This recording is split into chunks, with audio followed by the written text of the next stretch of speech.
Welcome everybody to Steve the Missionary live. Bathrobe chat with Steve the Missionary. Just trying to figure out some sound things really quick. Um, that should do the trick. Please let me know how everything's going in the comments. Today, I wanted to talk about one thing and one thing only, and that is this law that is working its way through the legislative houses of California. It's very uncatchy name is um, originally Senate Bill number 360, introduced by State Senator Hill, and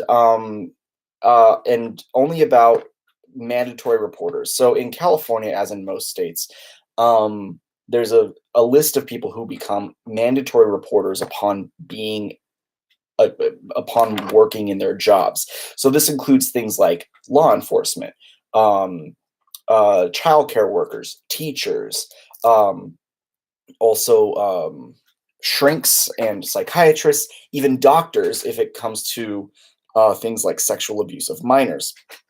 Now, this list includes everyone that does anything volunteer or paid for the church or for any religious organization. So, if you volunteer or are in a paid position from a church or religious organization, you are by law a mandatory reporter. If you reasonably suspect or have seen any abuse of any kind happening to a minor, you are required by law to report it. There are a few exceptions. Those exceptions in general are things like um, the lawyer client privilege, and there's an exception for penitential conversations. And this law is seeking to narrow that distinction, seeking to narrow that distinction. I pulled it up and I read it earlier today, and it was complicated to kind of figure out exactly what was going on. So I'm reading it straight up for you here. What they did was they took an existing law um, and amended it. So they basically they wanted to further define a penitential communication for purposes of the exception. So the penitential communication exception had already existed, and now they want to further define it, and that's what happens further down the line. So they name all the lists of people um, who count as mandatory reporters. I'll just give you a list: employee of a school district, a social worker, probation officer, public assistance worker, a firefighter, marriage and family therapist, trainee, a coroner. Lots of people that work with the public and might be privy to something terrible happening. And then clergy are also included in this. And so this new law would add, except as otherwise provided, uh, further down the bill. This bill has been submitted and then amended, so um, it was hard to track down what exactly is what. But as far as I can tell, this is the amended version. And here's the part that really matters. Here is the definition of a penitential communication. Communicated orally, is made privately to a clergy member, is intended by the communicant to be an act of contrition or a matter of conscience, is intended by both parties to be held to be confidential at the time, is made in a manner of context that places the clergy member specifically and strictly under a level of confidentiality that is considered inviolate by church doctrine. So clearly, this law was put in place to kind of satisfy the rights to practice the religion of Catholics and Christians that have some sort of sacrament of penance. And these things do not include spiritual direction, religious counseling, therapy, clergy assignment work, activity related to human resources. So they're very strictly kind of constraining it. Clergy do have an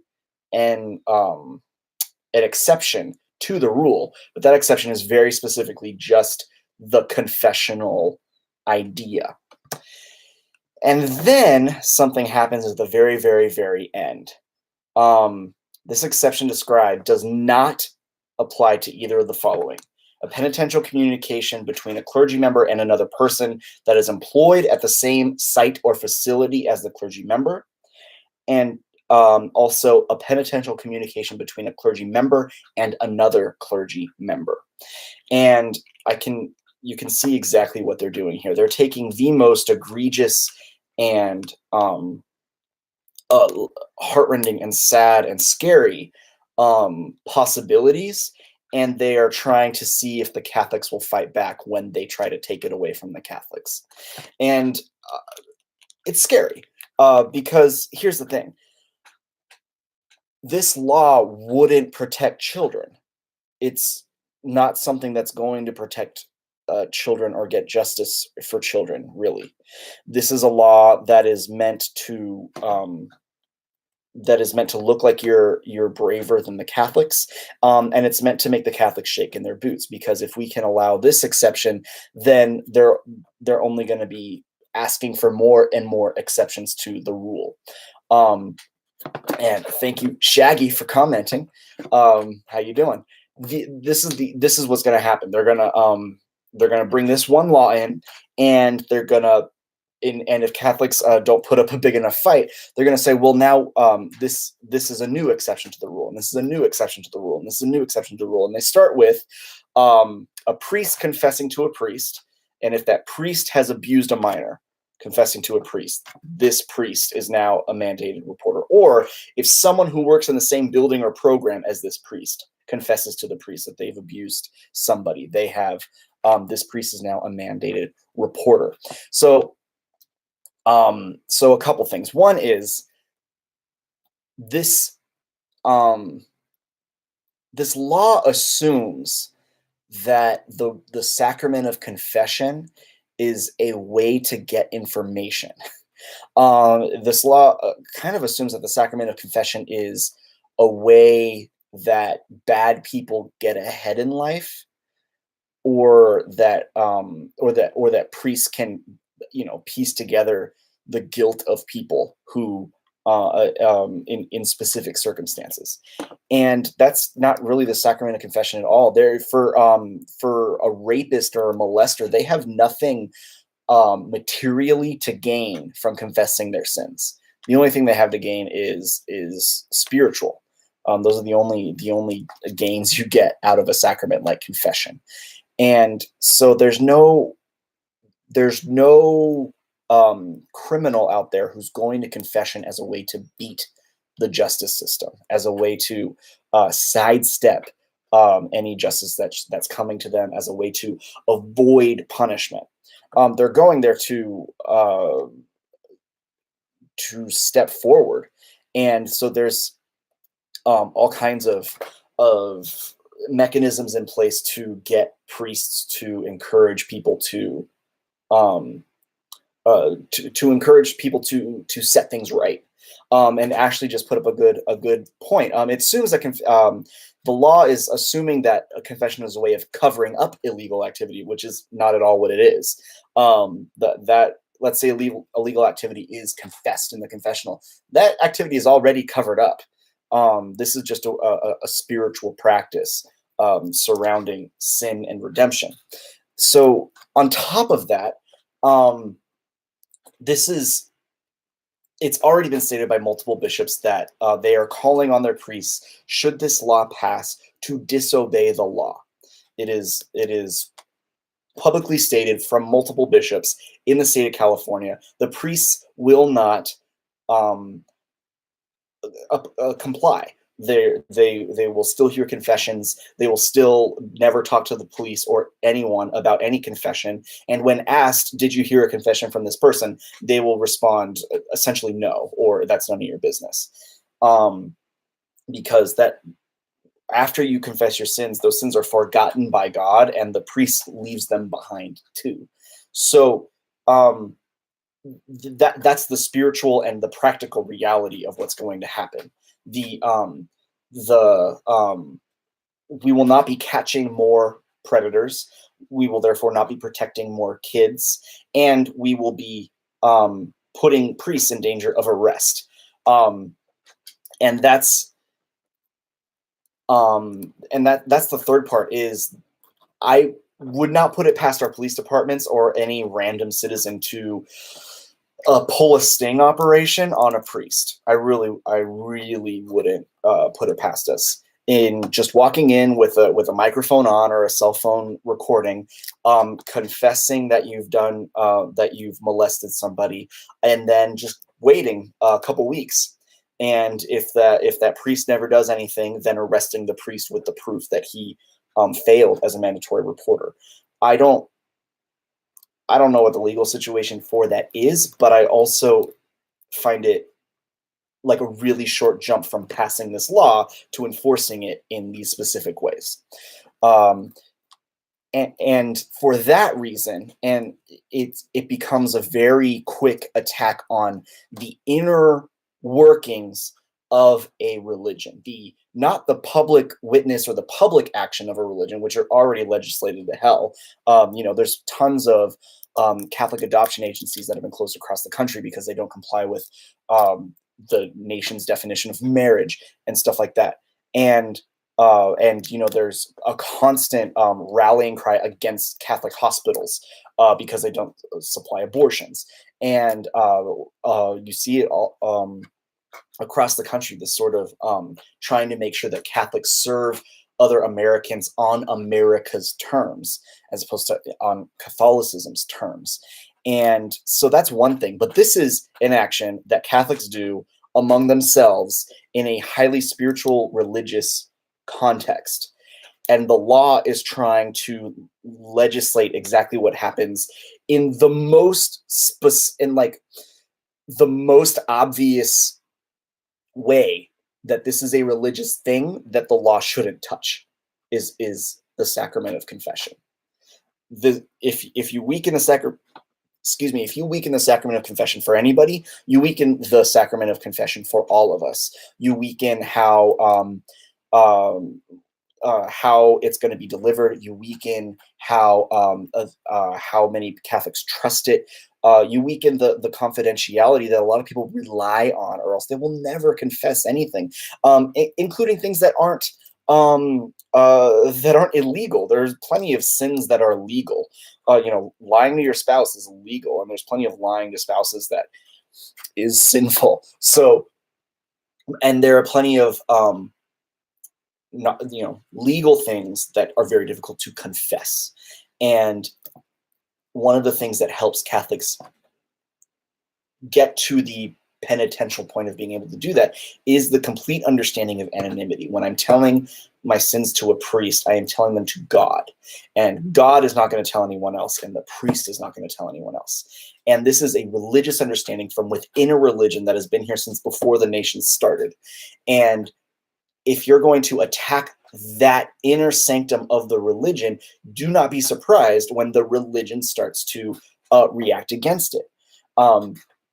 Especially when that religion is Catholicism, which has taken their massive scandal and turned it into an extremely safe place for children, a place that overly trains their members into the signs of picking out and train their members on the signs of what a predator is or looks like, on how to foil their attempts, and how to keep them from contact with children in the first place, and how to shut down any evil and illegal things that are happening, and how to contact the police. It's kind of funny how that's a skill you need to learn, is how to contact the police. But that's part of the training that any Catholic that works in any capacity with the church goes through. Every volunteer you meet in a church thing has gotten trained in this, and it's so funny to me that now we're going to attack Catholicism as if they're not protecting children enough. In 2019, there are massive issues with the Catholic Church. There are massive injustices that have yet to be put right. And this is not one of them. The way the Catholic Church scouts all of its workers and vets all of its workers and keeps a sharp eye on all of its workers is a model for the rest of the country and isn't a sticking point for laws to try to further uproot the church from the lives of the people. And that's what you're really doing. This law is not going to catch any bad guys. It is only going to hinder Catholicism's good work in people's actual lives. And please join me in getting things done to make sure this law doesn't pass. The California state government has two houses of legislation. The first was the state Senate, where this law was proposed, and it passed with flying colors. So the second is so then it would move on to the second house of legislation, which is the state assembly. I have a state assembly member. I forget her name, but the way I found out her name was right here. Find your rep.legislature.ca.gov, which I smudged. Find your rep.legislature.ca.gov. That is how, if you live in California, you find out who your state rep is. Anybody and everybody can call the governor in case this goes all the way to his office and ask him to veto the bill. So this is his address and this is his phone number.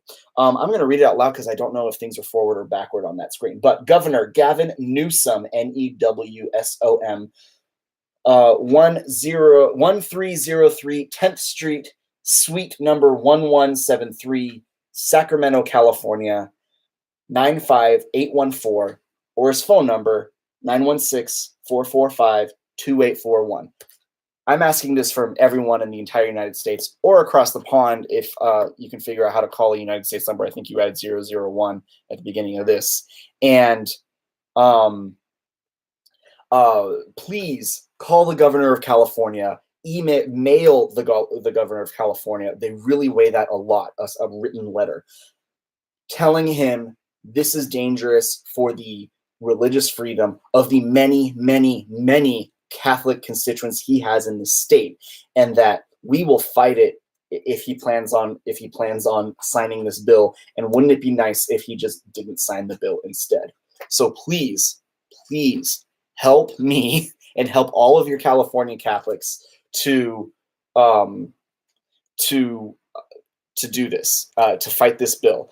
Shaggy Cordy just said, wouldn't it be simpler for the priest to handle entrapment within confession, be for the penance of the confessor to go turn themselves into the police? This is it wouldn't actually satisfy the law. Telling someone to go turn themselves into the police is different than calling the police yourself. 2, I'm not sure what the canon law is on that. But 3, there are also mechanisms in place in the legal side of the sacrament of confession, talking about what happens when a priest learns that someone is about to do something bad, which many times is the case for a continuing molester, and which it makes it all the more baffling. There are mechanisms in place for priests to make sure that bad doesn't continue happening, especially when it's at this level. And instead, you're going to litigate the priest into this situation. But yeah, thanks for bringing that up. One more time, a look for everybody on here. And there's a triple picture of me reflected off. One more time for everybody. If you live in California, please go to this website and find out who your state assembly representative is. If you live in California, and if you don't, please send your opinion to the governor of California. We need your help. This is a very specific attack on Catholicism specifically, and we need to fight it back. So thank you very much. And with all that anger, the podcast has ended. Go in peace. Thank you so much. I will see you the rest of the week. I've got 2 videos coming up this week.